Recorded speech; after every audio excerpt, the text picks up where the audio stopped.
one. Hallelujah. Nilqawkom eżis ħbib ta' River of Love minn madwar id-dinja. We want to greet you all our friends from our friends of River of Love all over the world. Hallelujah. We want to welcome all our friends from USA, from England, from Italy, from Spain, from Switzerland, from Tunisia, from Uganda, from Kenya, from Pakistan. We welcome you all who follow us regularly and we bless you in Jesus' name. Amen. Amen.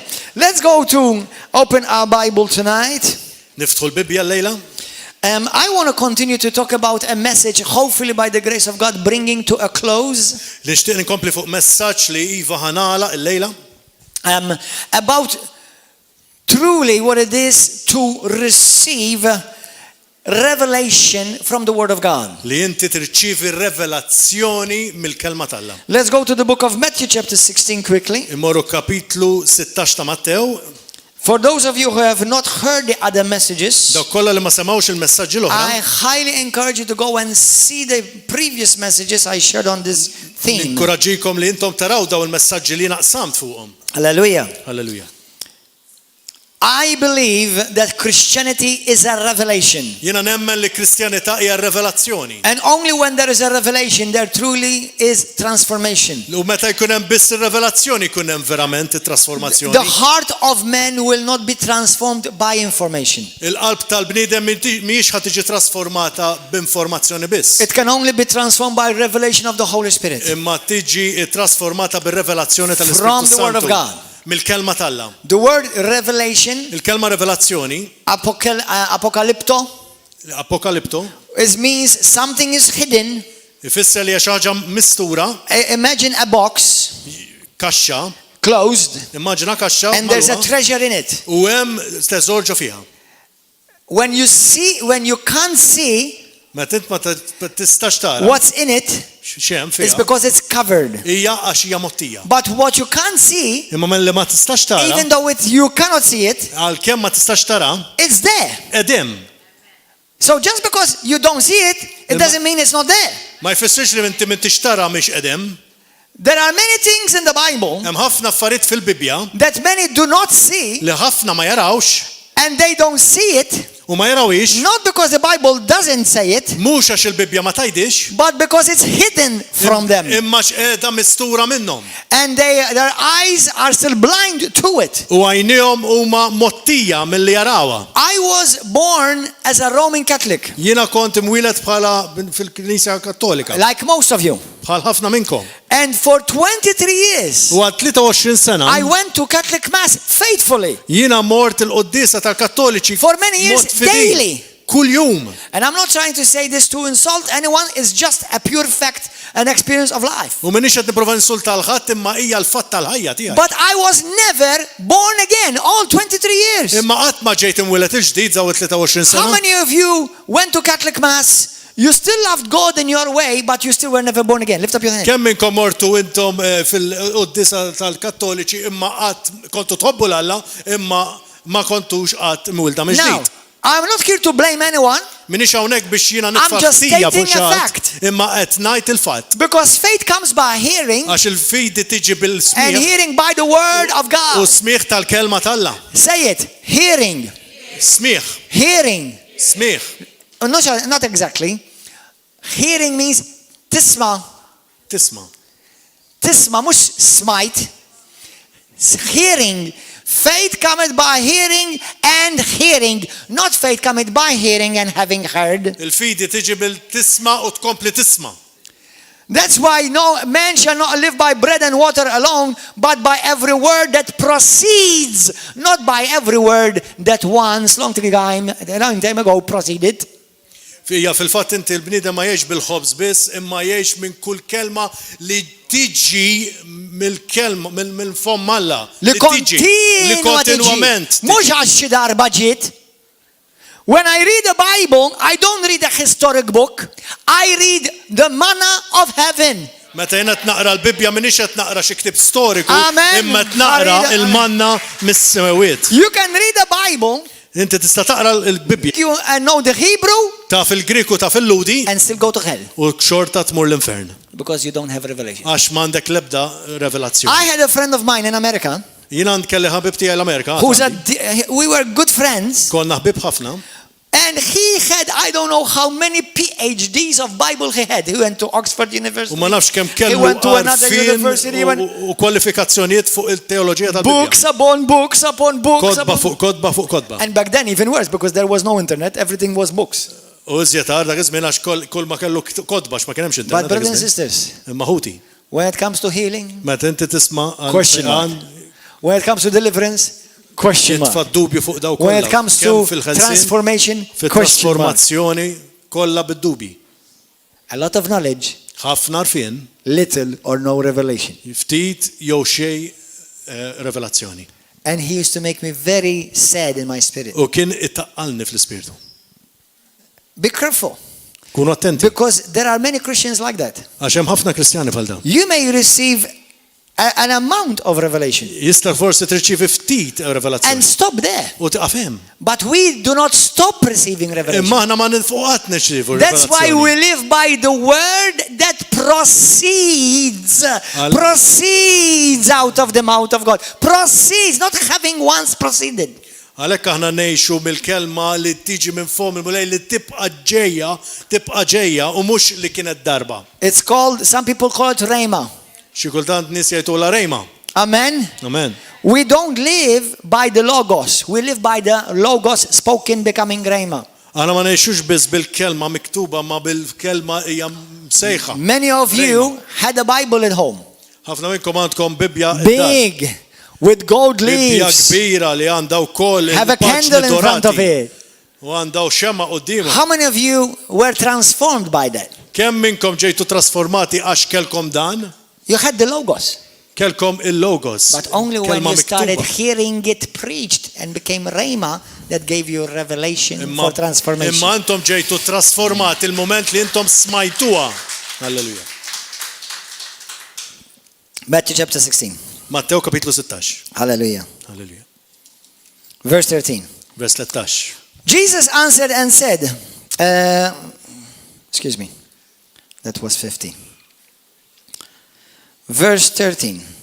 When Jesus came into the region of Caesarea Philippi, he asked the disciples, saying, who do men say that I, the Son of Man, am? Meta Ġesu ġi fl-imħawi ta' Cesarija ta' Filippu staqsal id-disċipli tiegħu billi qalilhom min jgħidu n-nies li jiena bin il-bniedem jien? So, the question is, who is Jesus? Il-mistoqsija hija minnu Ġesu, The one who's talking is Jesus. dak li qed titkellem hu Ġesu, The people being addressed are Jews. u dawk li qed jiġu indirizzati huma Lut. Jesus speaking, Ġesu jitkellem, subject is who is Jesus. suġġett huwa minnu Ġesu, And the third, the people being addressed is the Jews u n-nies li ġu qegħdin indirizzati huma Lut. or his disciples. Jew id-disċipli So tiegħu. they said, some say John the Baptist, some say Elijah, others Jeremiah or one of the prophets. And he said to them, but who do you say that I am? U qalu xi wħud jgħidu li inti Ġwann il-Battista xi wħud Elija u oħrajn Ġeremija jew wieħed mill-profeti u qalilhom iżda intom min tajdu li jien? Simon Peter answered and said, you are the Christ, the Son of the living God. U x'mun Pietru wieġeb u qal inti l-Kristu bin Alla l-ħaj. Nowhere in the Bible do you see where Jesus ever told them that. Ma taram kien fil-Bibja fejn Ġesu qallhom speċifikament dan At least before this experience. qabel din l-esperjenza. So who told him? Allora min qallu da? Did Mary tell him? Mary qalsu? No. Marija? Le. No, look who told him. Ejja naraw min qallu. Jesus answered said to him, blessed are you, Simon Bar-Jonah, for flesh and blood, nor my mother Mary, or my aunt, or my cousins, or my relatives, revealed this to you. But it was my Father who's in heaven who revealed this to you. U wieġeb Ġesu qallu imbierek kien xmun Bar-Ġona għax mhux il-laħam quddiem jew ħadd ieħor għalhekk għall-arfin tiegħu iżda l-missier li hu fis-smewiet. And also I say to you that you are Peter. Now this is another revelation. U din hija rivelazzjoni oħra Because at first he was Simon. għax għall-bidu hu kien xmun. All of a sudden he said to him, you are Peter. Wissa qallu li hu Pietru. Peter. Is he forgetting my name? Qed jinsa ismi? Da, kif Peter f'daqqa waħda. I'm Simon. What is he talking about? Jiena x'mu, x'inhu jgħid. That's another revelation. Dik revelazzjoni oħra. Here it's coming. And on this rock, on this, everybody say on this. Kulħadd jgħid fuq din, On this. fuq din. If I was talking to a person, I wouldn't say on this. I would say on you. Kont qed nitkellem fuq persuna, imma kontx ngħid fuq din, imma fuq dan. Fuqek. I would say to you, fuqek. Fuqek. Ngħid fuqek. I wouldn't say to fuqdin. Fuqdin. Fuqdin. Fuqdin. Fuqdin. Fuq what? Upon what? Upon the Fuq revelation ir-revelazzjoni that I am the Son of God. li jiena liben I am the Alla, li jiena Messiah. l-Messija. On this, my church will be built. Għax fuq din il-knisja tiegħek ħad tiġi mibnija. On this revelation, Fuq my din church will be built. revelazzjoni ħad tiġi mibnija. That's why if you can go to church, Tista' tmur il-knisja, you can go to every church. tista' tmur ġo kull And knisja. unless you had a revelation of who U Jesus is, sakemm inti għandek ir-revelazzjoni ta' minnu veru Ġesu, you are still lost. inti xorta And you're mitluf. not part of the church yet. U inti m'intix parti mill-knisja. You become part of the church that It- Jesus is building Inti tiġi parti mill-knisja li Ġesu qed jibni, once you recognize Jesus Christ as the Son of the living met God. inti taraf lil Ġesu Kristu bħala liben tal-ħaj. Amen. Amen. Hallelujah. Hallelujah. And Jesus said, and on this revelation, U Ġesu qal fuq din which revelazzjoni is the rock, li hija il-blata, Jesus is called the rock of revelation. għax Ġesu huwa msejjaħ il-blata tar-revelazzjoni. Amen. Amen. I will build my church. Jien ħannibni l-knisja tiegħek. Listen, brothers. Isimgħu How many of you built here? Where is brother? My brother from another mother. What's your name? Brother Delia. Brother Delia, you're a builder. When you start building for a foundation, what do you build with, brother? Meta jibni, x'tagħmel meta tibni? With rock. Tibni fuq With rock. il-blat. With the rock. Tibni Now, bil-blat. when you continue to build, what do you build with? Biex tibni. With rock as well, stones. Now, do you start with rock, and then you build with feathers, and then with napkins? Tibda tibni bil-blat, u mbagħad tibna. Do you do that? Do you do that, brother? Bil-tajjar u bil-rix. You don't do that, right? Ma tagħmilx I'm glad because I was going to tell you to come and build for me. Now listen, Isimgħuni. Jesus said, Ġesu jgħid the church I'm building, li l-knisja li jinnibna it will start with the rock. tibda bil-blata, Revelation. ir-revelazzjoni, Who is I am? li huwa min jien, Jesus is the rock of revelation. Ġesu il-blata ta' revelazzjoni. And it will continue to be built on revelation. Kompli timbena fuq You ir-revelazzjoni. don't start with revelation, Ma tibdix jump fuq into revelazzjoni. information. Mbagħad taqbes fuq This is informazzjoni. big. Din hija xi ħaġa kbira. Brothers and sisters, this is big. Ħuti din hija xi ħaġa kbira. Many start with revelation. Ħafna jibdew bir-revelazzjoni. And then we start with the Greek and the Hebrew and the letters behind our names. And I have letters behind my names. And I'm not against Greek and Hebrew. I'm just telling you, Greek and Hebrew don't give you revelation. It just gives you information. Għax ħafna jibdew b'revelazzjoni, u mbagħad nibdew bl-informazzjoni bħal Grik u Ludi, u għalkemm għandek l-ismi, l-litri wara ismek, għalkemm jien għandi litri wara ismi, dawk ma jtukx ir-revelazzjoni, Amen. imma informazzjoni. Amen. Hallelujah. You start with revelation, Tibda bir-revelazzjoni, you build with revelation, kompli tibni and bir-revelazzjoni, you never stop building with u revelation. qatt ma tieqaf tibni mingħajr revelazzjoni. The Bible says in 1 Peter chapter 2, Il-Bibja taj fil-ewwel kapitlu 2. it says we are all called living stones. Aħna kollha msejħa ġebel ħajjin. Are you ready for this one? Lesti għal din. Jesus is the rock of revelation. Ġesu huwa l-blata ta' We revelazzjoni. are stones of revelation. Aħna il-ġebel ta' revelazzjoni. We deliver revelation. Aħna We feed nagħtu on revelazzjoni. revelation. Aħna niklu mir revelazzjoni. Let me tell you another part. Ħanajdilkom biċċoħra. You may be born from mama and papa, Inti forsi mwilet minn omok but when missier. you're born again, Meta inti mwilet minn ġdid, your DNA id-DNA tiegħek is deity now available. issa You're jfisser born of dieta God. now available. DNA. Hallelujah. You're born of God. Inti imwilet minn Alla. The Bible says 1 John chapter 4. Il-Bibja tajt fl-ewwel It says, kapitlu little 4. children, you are of God. Tfal tiegħi intom ta' Alla. Amen. Amen. So we are built upon Jesus, the rock of revelation. Aħna mibnija fuq Ġesu il-blata ta' We revelazzjoni. are rocks of revelation. Aħna blat ġebel ta' revelazzjoni. And when you see people delivered, U meta inti tara n-nies People ġienu saved. maqsuda u meħlusa u salvati, people healed, nies imfejqa, people changed, nies mibtula, is because they touched something out of the ordinary. għax huma missew ma' xi ħaġa li hija mhix Hallelujah. fl-ordini. We are an Soprannaturali. extension of that rock. Aħna l-estensjoni ta' dik Listen, il-blata. if our father is the rock, Jekk missirna huwa l-blata, his children are rocks. it-tfal tiegħu huwa ma' And blat baby, ukoll. you rock. U intom ukoll għandkom ir-rock fikom. Amen. Did you get that? Did you get that? Amen. Come on, tell your wife, tell her, baby, you rock. Hey, yeah, your baby, not my baby. Yours. You tell your husband or your boyfriend right now, tell him, honey, you rock. Come on, everybody. I You tell can her tell that, that to yeah. your friend as well. So that's okay. Hallelujah. We rock. We rock. We're a house of rock. Built on the rock. Amen. Amen. Hallelujah. Are you excited? Eċċetati? Amen. Is apart from these two who said yes, anybody else is excited? Okay. Praise God. So Jesus said, upon this rock I will build my church. U Ġesu qal fuq din il-blata jien nibni il-Knisja. Hallelujah. Go to 2 Corinthians 5:17. 2 Korintin 5:17. Thank you, Holy Spirit. Oh, hallelujah. I will repeat to you today what I shared with you weeks ago. Għan irrepetix dak li għad Verse 17. vers If 17. anyone is in Christ, he is a new creation. Għalek jek int xieħut huma fi Kristu All huma things have ħlejqa passed ġdida. away. Il-qadim mar, Behold, all things have become new. għarissa kollox sa ġdid. And now, Wissa. all things. U issa kollox, Now, listen. Most Christians read this and they don't believe it. ħafna kristjani jaqraw di u ma jifmuwix, jew kella ma jemnuwix. Brothers and sisters, when you read the Bible and you don't understand something, Meta inti taqra l-Bibja u ma tifhem xi ħaġa, stop jaqfhem and pray for revelation. u itlob għar-revelazzjoni. Do you know what he's saying here? Taraw x'qed jgħid?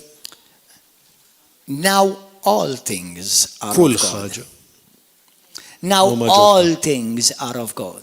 Kollha huma tal. Now, all things are of U God. kollox hu minn Alla. Not only the spiritual thing. Mhux l-affarijiet tal-Ispirtu biss. Everything about your new creation now Kollox li għandu x'jaqsam mal-kreazzjoni is ġdida tiegħek new. hija ġdida. 1 month ago, the Lord spoke to me a word and I shared it with you. Ix-xahar ilu l-mulej kellimni u And jiena he said to me, magħkom. tell the people Għajt in-nies. and ask them this question. U saqsihom. How new is your new creation? Kemm hija ġdida il-kreazzjoni ġdijak il-ġdida? Brothers and sisters, Uti. this is going to put you in a class of your own. Di ħadet tfakov f'klassi għalikom. Don't worry, in the same class as Jesus. L-istess klassi ta' Ġesu. When we're born again, we are born again in the image of Christ. Mela aħna ġejna mulda mill-ġdid, ġejna mulda mill-ġdid fl-immaġni ta' Kristu. Are you getting this? Għat-tasmu da? Hallelujah. Halleluja. Let me share this story with you because this will help you get it.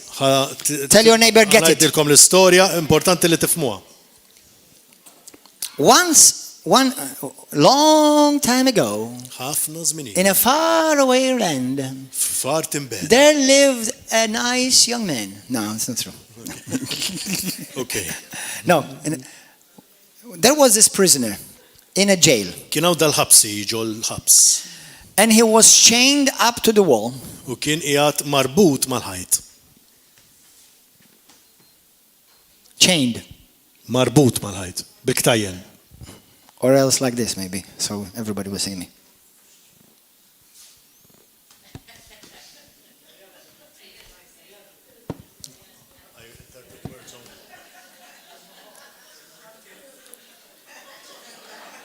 Flagell. Imagine chained.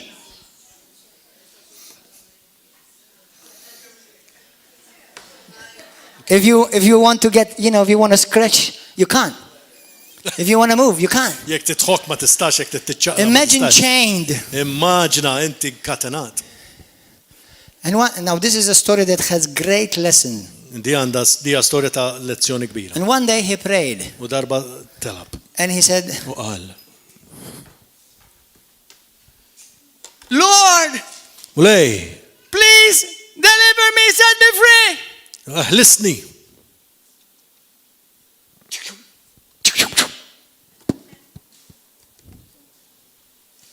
Wow. The chains fell. Iktajjen waqgħu. Thank you, Lord. Grazzi mulej. Is he free? Huwa Is he free? meħlus. Who says yes? Who says no? Both of you are right.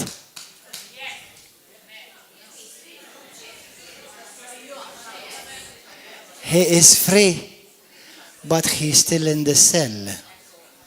Huwa kien meħlus mill-ktajjen imma x'kien xorta ġol ċella. So he can now scratch at least. Għal-inqas jista' jħokk. Okay? He has freedom that he's never experienced before. Kellu l-libertà li ma kellux qabel ovvjament. Lord, Mulej, deliver me more freedom, Lord. eħlisni kolni. And he stands up. U qam. Now he can move around. Issa jista' jdur. I can run around the little Jista' cell. jiġri ġo din il-ċella żgħira.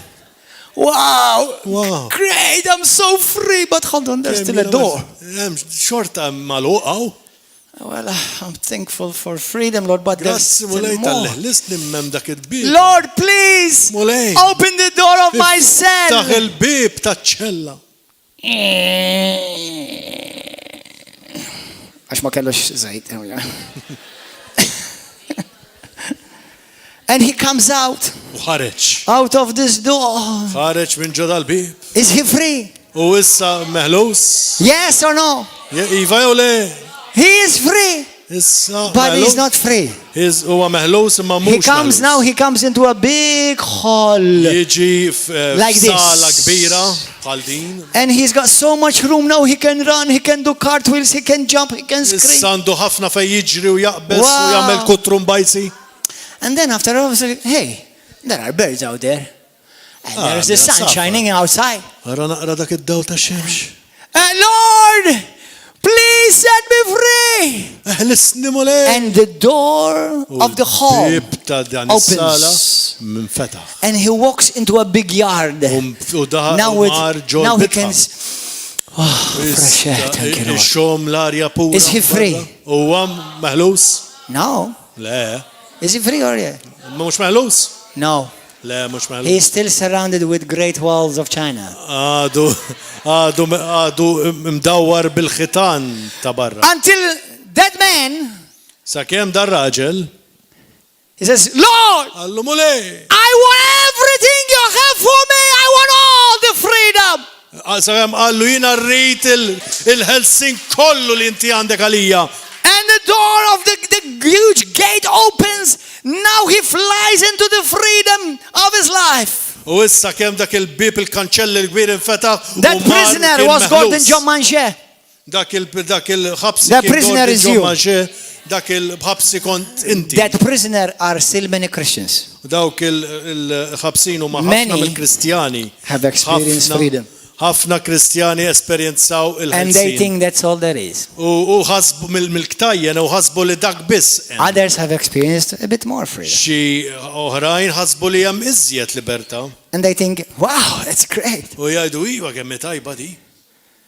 How much revelation do you want? Kemm inti trid revelazzjoni? Where are you going to say stop? Met int ħatajt daqshekk? I'll tell you another piece of information. Antikom informazzjoni għara. You see, these are all phases of life, stages of various Christians. Dawn huma staġuni ta' Kristjani varji. When I say to you, I am Christian, Meta jien ngħidilkom jien Kristjan, in my understanding, I'm saying the highest. bl-arfin tiegħi qed ngħidlek bl-iżjed mod But to qoli. many, it is not, it's just a word. Imma l-ħafna hija kelma biss, kelma Kristjan. So that's why today I qualify myself. I'm Christian, I'm evangelical, I'm Pentecostal, I'm charismatic, I'm prophetic, and I'm apostolic. Those are all doors of more freedom, of revelations that are in the Word, but many stopped looking. They said, I've had enough. I'm satisfied where I am. Did you get that? Oh, yes, I did. Dawk huma fażijiet ta' Kristjani differenti. U għalhekk jiena nikkwalifika li l-nifsi fejn ngħidilkom jiena Kristjan, l-ogħla. Imma peress li dik hija kelma li ħafna jużawha għala xanxie, allura mhux manxie, xanxie. Allura illum kwalifika li l-nifsi. Kristjan, evangeliku, pentekostali, karizmatiku, profetiku u apostoliku. Għalix, għax ħafna l-axar wahda jċerġuwa, qabel tal-axar jħġduwa. Karizmatika jħġduwa, pentekostali jħġduwa, evangeliku forsi jaslu sem, u they are born again, but they're still in the cell. U man wilda miġdijt, imma xorta għadhom. Translate jgħalli l-nifsu. Sorry, brother. Hallelujah. Amen. You understand? How much freedom do you want? Kemm min trid libertà? When we say revelation, it's not like I'm talking about something spooky outside of this world. Meta nitkellem fil-revelazzjoni mhux qed ngħid xi ħaġa ta' barra minn hawn. I'm talking about something in the word Imma xi ħaġa li qiegħda fid-dinja that you still have not seen yet. li int għadek ma rajtx. Għadek ma rajtx sissa. When this man came to River of Love, Meta dal-bniedem ġi f'River of Life. having already been born again to 8 years, Kien diġà ilu 8 snin fil-mulej. do you know what is the first thing that he said to me? Tafx qal l-ewwel ħaġa? He said to me, but do you really believe that thing? And he mentioned it, remember, brother. Inti vera temmen dik il-ħaġa? I said to him, yes. He said to me, but Pastor so-and-so believes this. Do you believe that? Do you really preach this? U għatlu inti Something tiprika like dan kollox? I said to him, no, I don't, but Jesus does. Jien ma imma Ġesu jagħmel He said, what do you mean? He said, Jesus preached about it. Ġesu pritka fuq dik. No, I have to see it. You know, he was the diligent student of the word. Kien jistudja l-kelma, He was a diligent student. And he went and opened the Bible mur u fetaħ il-kelma. and he told them your first expression, my beloved son. Tell them your expression. Owejja. I'm not telling you about somebody unknown. Qatt ma rajt. Somebody that you are actually facing. Minn mhux xi ħadd li ma tafux imma xi ħadd Do you li know taf. why? Because if certain things are never preached, you will never get revelation out of it. Għax hekk inti ma jiġux ippritkati lejk ma jkollokx il-revelazzjoni tagħhom, amen. Because revelation does not come from logos, it comes from rhema. Għax ir-revelazzjoni ma tiġix mill-logos imma tiġi mir-rejma, mill-kelma miktub. That's why you speak about healing with some and say, go, what? You speak about, apostolic and the movement of the prophetic and how God operates. They say, what? Għalhekk tisma' ċertu nies meta semmilhom il-fejqani se kien tissemmilhom xi ħaġa kbira u jgħidlek xiex, qas jifhmu. Why? Because they are not taught. Għax mhumiex malma. They don't receive that manna. Ma jirċivux dik il-manna. Tell your neighbor, you're blessed. Għajt lil-ġarti Hallelujah. timbirek. So, we grow in understanding and increase in the increase of the inheritance we have in Christ's realities right now. Aħna nikbru fil-arfien imma nikbru wkoll fir-realtà li għandna fi Kristu bħalissa. You know, I'm going to quote to you these passages, but I'm going to show you only one of them. Go to Ephesians chapter 1. Morru f'Efesin kapitlu 1. Many of you know these prayers, and I encourage you to read them over your life every day. Ħafna jafu dawn it-talbiet u ninkoraġġikom titolbu fuqhom. Ephesians 1, 15 through 23. Efesin wieħed sa 23. Efesin 1 minn 15 sa 23, Ephesians 3, 14 to 19, Efesin 3 minn 14 sa 19, and Colossians 1, 9 through 12, and Colossin kapitlu 1 minn versi sa 12. These are three passages, and there are others like them, Dawn huma tliet passaġġi oħrajn bħalhom that in a nutshell, this is what Paul is praying, u ftit dan qed jitlob that the church lill-Knisja will grow biex in tikbar revelation. f'revelazzjoni. Amen.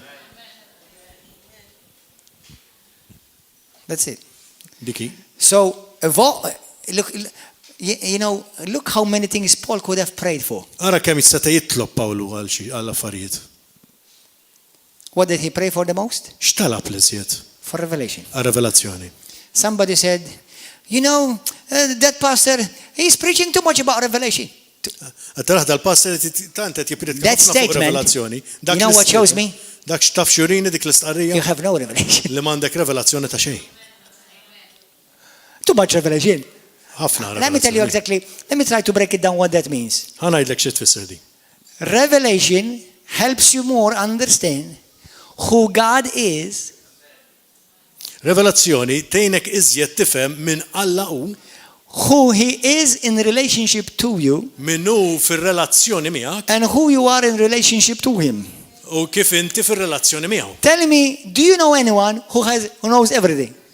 Tafu x'ħadd li jaf kollox?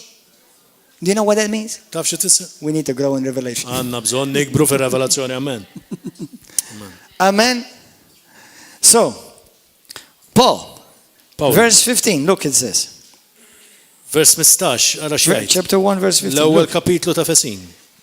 If you want to pray a prayer from the Bible, pray this prayer over your life. Jekk għandek titlob talba mill-Bibja, itlob dit. Therefore I also, read it in your own Bibles in Maltese by yourselves. Therefore also, I have heard of the faith of the Lord Jesus Christ and your love for all the saints. Do not cease to give thanks for you, making mention of you in my prayers. Listen, this is the prayer. That the God of our Lord Jesus Christ, the Father of glory, and the Father of Glory Church, hallelujah, in Poland, Amen. may give to you the spirit of wisdom and revelation in the knowledge of Him. Amen. So that the eyes of your understanding will be enlightened, meaning flooded with light, that you may know then what is the hope of His calling, what are the riches of the glory of His inheritance in you, and what is this exceeding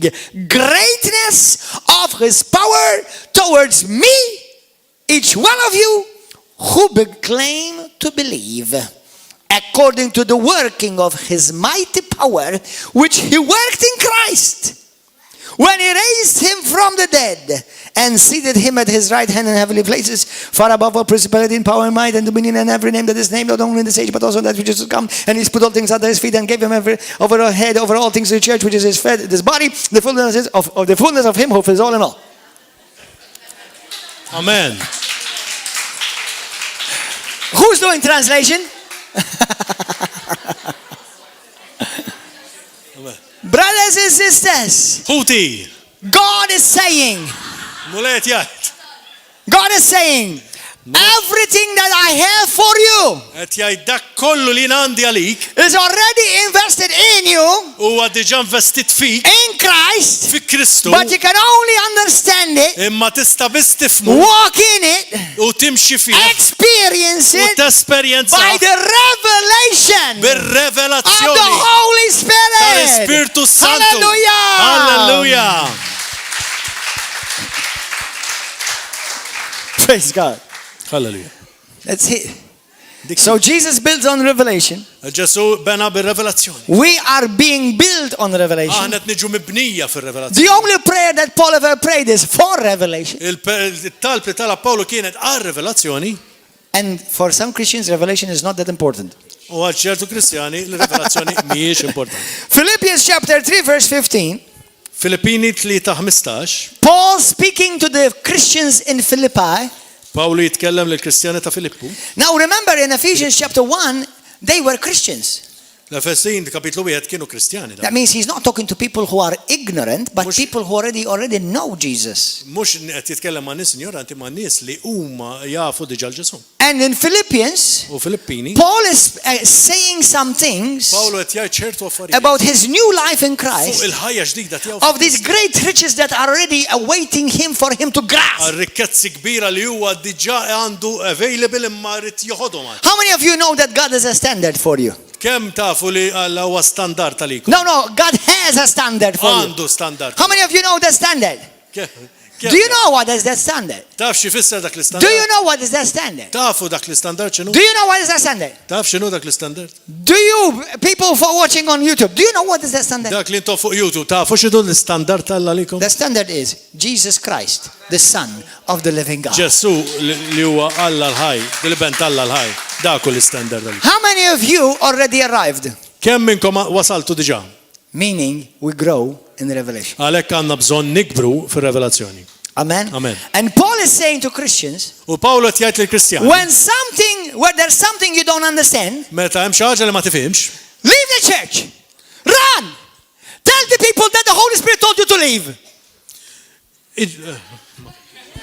L-aħħar biċċa għandu ħadd. Okay. Fimtuha il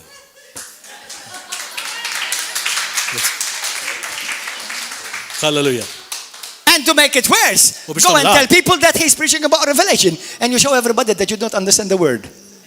Tajt, u inti mhux qed tifhem kelma, literalment.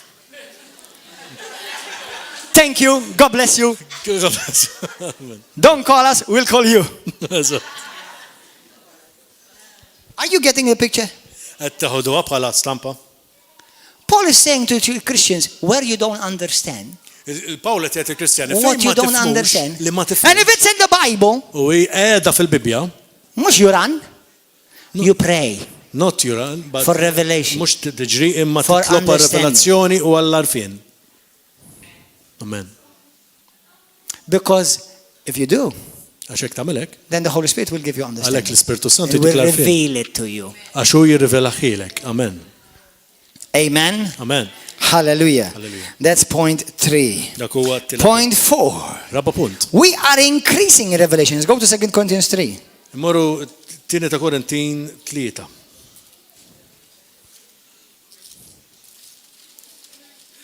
Hallelujah.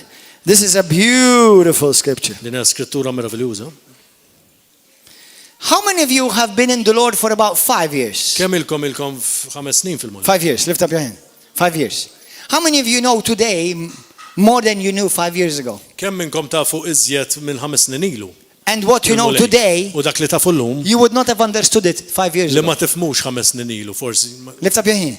Do you know what that means? You Taf xi grew in tfisser? revelation. Inti kbirt fir-revelazzjoni. Amen. Amen. Amen. Amen. Hallelujah. Look at this beautiful scripture. Verse 16. Read it in your own Bibles. in Vers Maltese. 16. Nevertheless, Kapitel 3. when one turns to the Lord, the veil is taken away. Amen. Amen. Amen. Me and you came to church with a veil. Aħna ġejna bil-velu l-Knisja.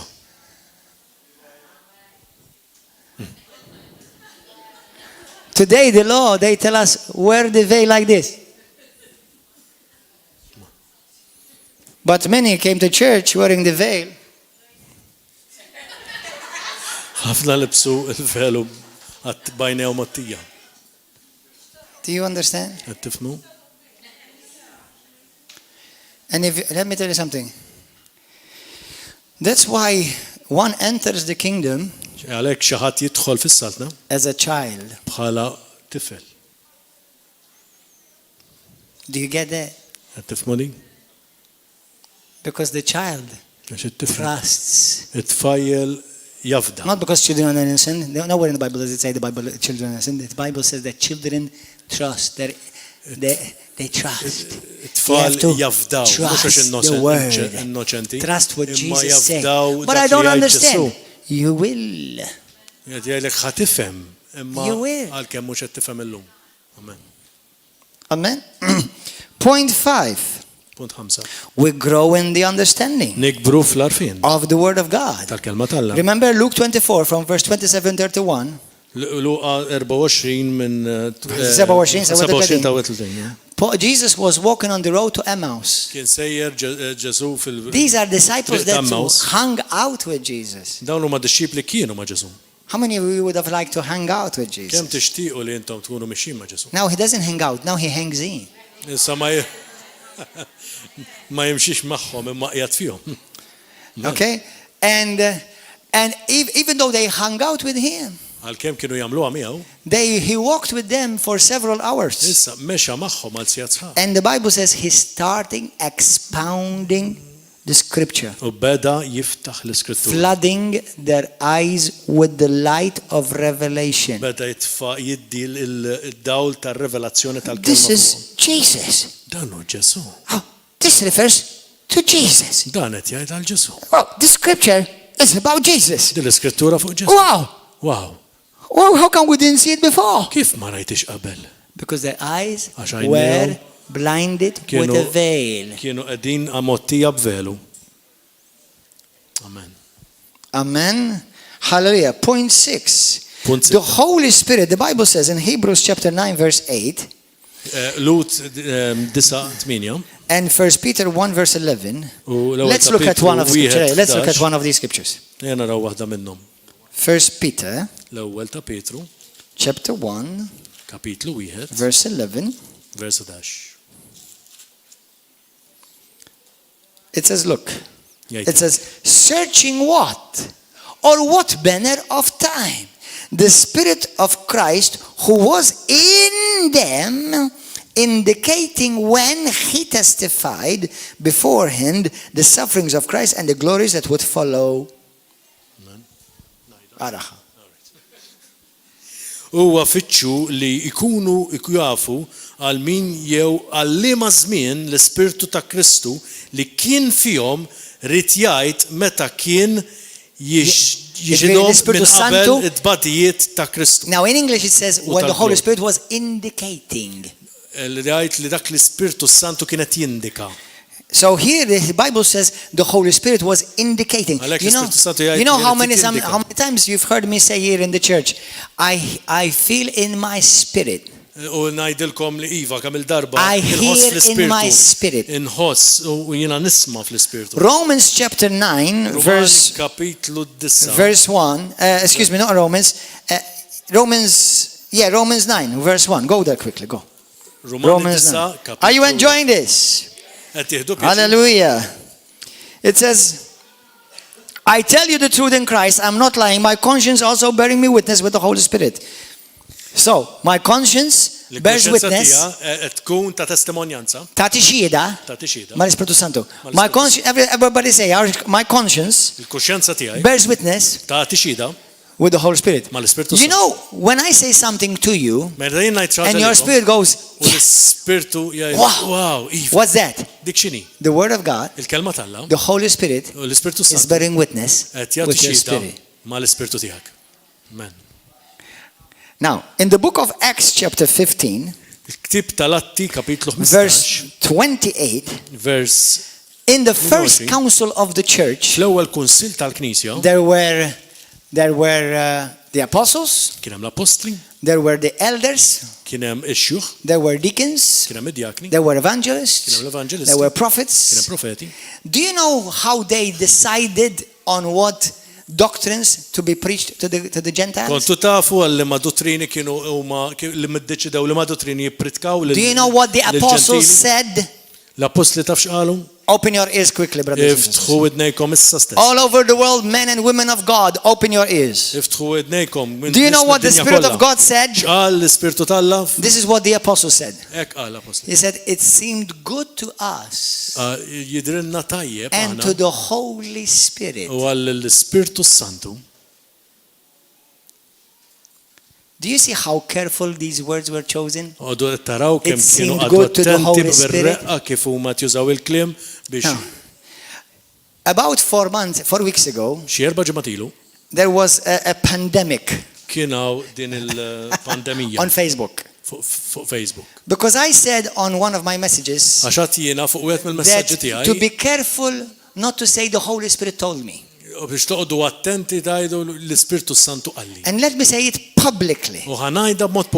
The Holy Spirit does not speak as many times that I believe some people are saying that he does. Do you know why I believe that? I'm not telling you that the Holy Spirit does not speak. I'm just telling you this.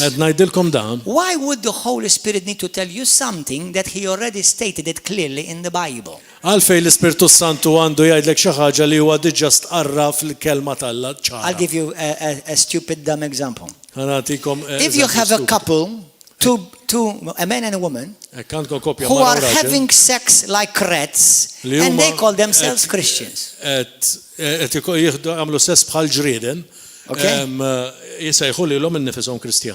And they say, but the Holy Spirit has not told me anything that I'm doing something wrong.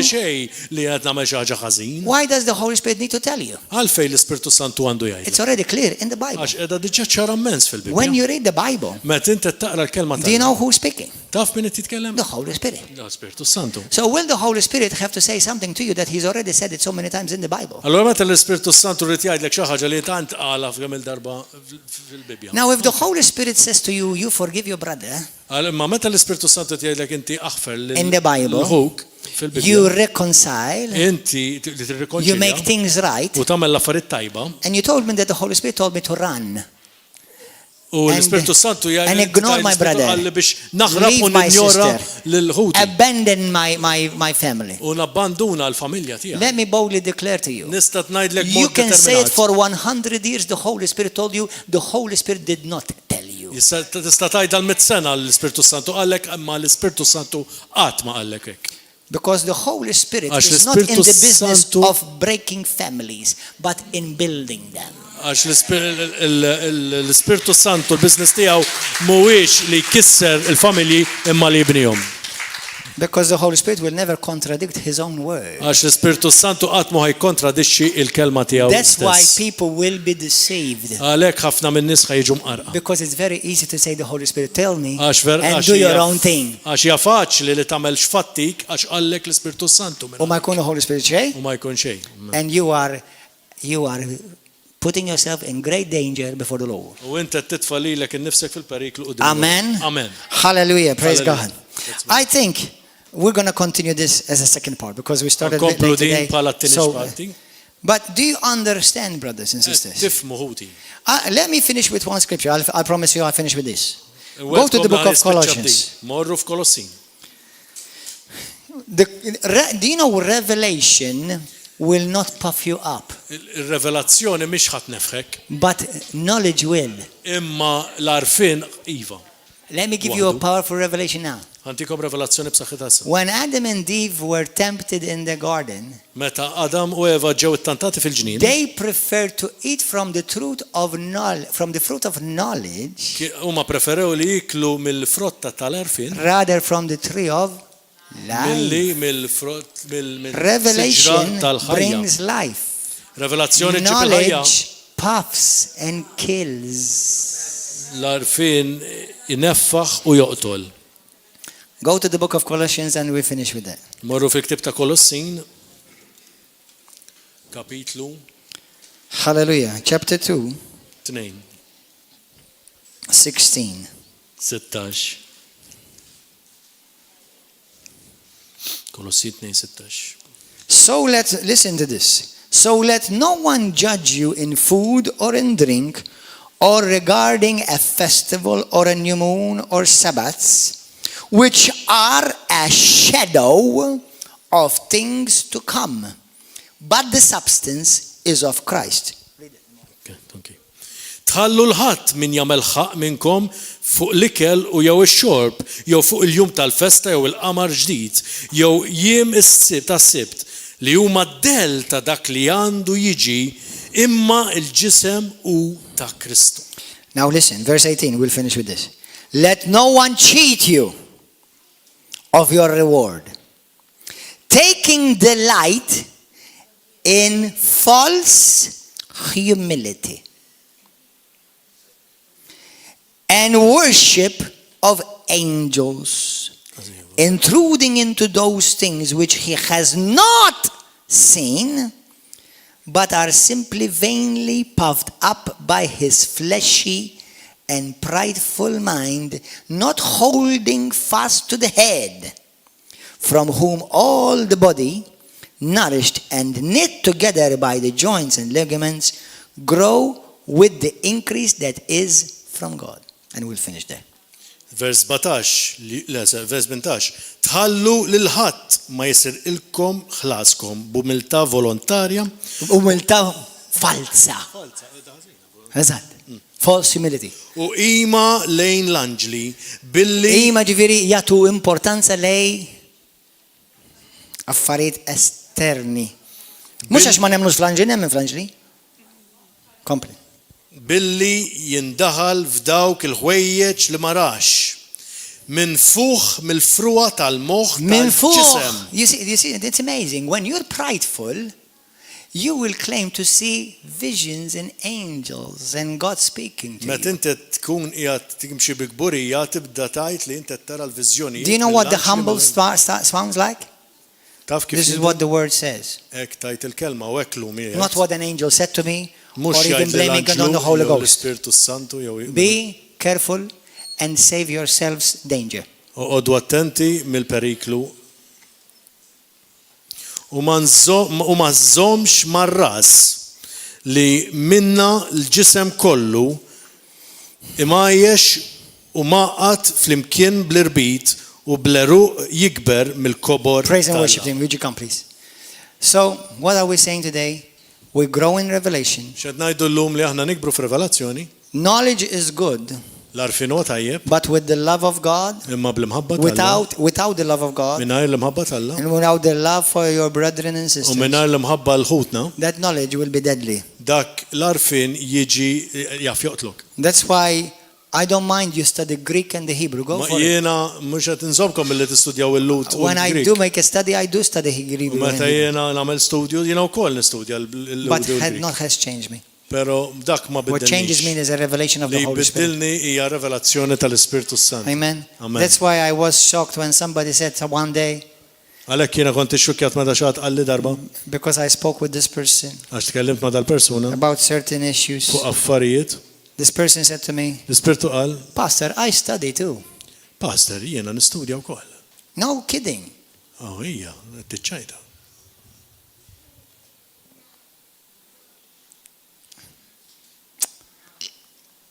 Jesus. If you humble yourself, Jekk inti tumilja ruħi, God will exalt you. mulej ħajollik. But if you think you are so smart Jekk inti taħseb li inti and so daqshekk għaref brave and so knowledgeable, u taf kemm inti taf, you're telling me you don't have revelation. inti tgħid li m'għandek Because revelation revelazzjoni. will humble Għax you. ir-revelazzjoni ħatumiljak iżjed. Knowledge will puff you. Imma l-arfin ħajnefħek. Amen. Amen. Hallelujah. Hallelujah. Halleluja. Let's pray. Praise God. Ejja nitolbu. Praise God. Heavenly Father, pray with me. Heavenly Father, we thank you for the Word of God. Nirringrazzjawk tal-kelma tal-la malej. Thank you for giving us more and more revelation. Grazzi tal-li tittina iżjed u iżjed revelazzjoni. And we know that revelation does not come because of how good we are. U aħna nafu li revelazzjoni ma tiġix billi ngħidu kemm aħna tajbin. It's not achieved by the effort of the flesh, Ma tiġix akkwistata mill-isforzi tal-ġisem, but it comes by the grace of the Father. imma tiġi bil-grazzja tal-Missija. Just like Peter received it by the grace of the Father Hekk kif Pietru ċivija bil-grazzja and tal-Missija by the Holy u Spirit. bil-permezz tal-Ispirtu So Santu. continue to build me Għalhekk kompli bnini on your revelation fuq ir-revelazzjoni. and help me to build your church U għejni biex nibni l-Knisja and tiegħek. build my brother U nibni l-ħija. and build my U sister nibni l-loħti. just like you build me, Lord. Kif inti tibni li. And Father, bless my brothers and U sisters. birek il-ħuti. Protect them from pride. Proteġġihom mill-gburija. Protect them from false humility. Proteġġihom mill-umiltà falsa. And give us the grace U tina to l-grazzi. keep our eyes on Biex Jesus aħna nżommu għajnejna fuq and Ġesu. continue to be built upon the rock of U li revelation. nibqgħu niġu mibnija fuq il-blata tar-revelazzjoni. Thank you, Father, Grazzi, for the Missi. richness of your word. Għal rikkezzi tal-kelma. In Jesus' tal-Jan. glorious name. Fisem Ġesu Kristu. Now, if you are here today for the Jekk first inti time jataw għall-ewwel darba, and you want to give your life to u inti Jesus, tittati ħajtek il-Ġesu. this is your opportunity. Din hija l-opportunità tiegħek. Give your life to Jesus Christ. Tagħti ħajtek il-Ġesu Surrender Kristu. your life to Jesus. Tarrendi ħajtek If you're il-Ġesu. living in sin, Jekk inti tgħix fid-dnub, if you're living away from the Lord, jekk inti tgħix il-bot the mill-mulej. Father calls you back home. Il-missier qed jerġa' He jagħtek lura. loves you. Iħobbok, He desires the best for you. jixtieq l-aqwa lik, And come back to Him. erġa' Let's all lura. stand. Ejja qumu bil-wieqfa. If anybody here on YouTube who wants to say this prayer with me, Jekk hawn xi mill-YouTube rid jgħid it-talba miegħi you want to give your life to u Jesus, tittati ħajtek il-Ġesu, whether you are here present kemm hekk qiegħataw or whether you're on YouTube or jew on kellha Facebook, qiegħed fuq Facebook jew say YouTube, this prayer with me. għajd it-talba miegħi. Say, Heavenly Father, Għajd missier qaddis. forgive me of my sin. Aħfir li d-nubieti. I am a sinner. Jiena I need your grace. Għandi bżonn I it-tal need your love. Għandi bżonn l-imħabba tiegħek. I believe in you, Jesus. Jiena nemmen fik mulej. You are the Son of the living God. Għax inti li bent tal-ħaj. And I ask you, U nitolbok. be my Lord, Kun is-sit be tiegħi. my Savior. Kun is-salvatur tiegħi. And from now U on, minn issa l-qoddim, take hold of my life. ħu ħajti, Lead me and guide me mexxini int in your truth. bil-verità Teach tiegħek. me to hate what you hate. Ejni nobod dak li tobod. Teach me to love what you love. Ejni nħobb dak li ntħobb. I forgive those who hurt me, Jiena naħfer il dawk li and I weġġawni. bless them, O U Lord. jiena nbirikom mulej. I want more of you, Lord. Jiena rrid iżjed minnek mulej. Continue to grow me Kompli bibnini in the revelation fil-revelazzjoni of who you are ta' min inti and who I am in you. u min jiena fik. I give you praise and glory Natik il-qima u l-glorja. in Jesus' name. Fisem Ġesu. Now, if you said that prayer for the Jekk first time in inti your għatti life talba l-ewwel darba and you want to receive a free booklet from u us, trid tirċievi ktejjeb minn għandna, I want to xejn, encourage you. qed ninkoraġġi. Send us your name, your full name, Battinna ismek your kollu, mailing address, l-adress tiegħek No postali. matter where you are in the world, Inti fejn int fid-dinja. we'll send you this booklet for U free. nibatulek dan il-ktejjeb No b'xejn. matter where you are. Inti fejn int. Other than that, God bless you. Iżeb minn hekk. Continue to read the Mulej Bible. birikkom, ibqgħu waraw Everything you il-kelma. hear, Dak li base inti it on the Word of tisma' God, kunċert li qiegħda fil-kelma tal-Alla. and make sure U kun ċert. you find a good Bible teaching Li inti church ssib knisja li filled with the għandha Holy Spirit. li għandha talim bibliku u mimlija A church bl-Ispirtu that's Santu. always hungry Il-knisja li għadejjem bil-ġuħ and always growing. u dejjem qed tikber. Perfect never, Qatt perfett,